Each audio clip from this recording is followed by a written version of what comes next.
नमस्कार भावांनो, बैलगाडा क्षेत्रातील देव ऋत्समतोदशम हिंद केसरी बकासूरबद्दल अपडेट घेऊन आलेलो आहे की बकासूर आज आपल्याला शिंदवणी मैदानामध्ये पळताना दिसणार आहे. तर त्याचा पायरा कोण असेल, गट क्रमांक कोणता असेल या व्हिडिओमार्फत सांगणार आहे. तर तुम्हाला कमिटीचा नवीन नियम माहितीच आहे. एक दोनच चिठ्ठ्या असतील, एक पैरेकराच्या नावावर आणि एक स्वतःच्या मालकाच्या नावाने. म्हणजे बकासूरची एक चिठ्ठी असेल आणि एक पैरेकराच्या नावाने चिठ्ठी असेल. पण आपल्याला बकासूरची चिठ्ठी माहिती आहे. तर भावांनो, बकासूरची चिठ्ठी गट क्रमांक 53 मध्ये निघाली होती. मला वाटतं टोटल गट 57 आहेत. टोटल गट शेवटचा गट 57 आहे. तर बकासूरची 53 गटात चिठ्ठी निघाली. पण मला असं वाटतंय की ह्या गटात नाही पळणार बकासूर.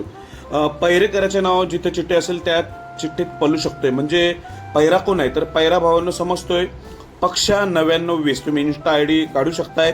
पक्षा 9920 हा नवीन चेहरा आहे. पक्षा आणि बकासूर ही जोडी आपल्याला पळताना दिसणार आहे आज मौजे शिंदवणे पुणे मैदानामध्ये.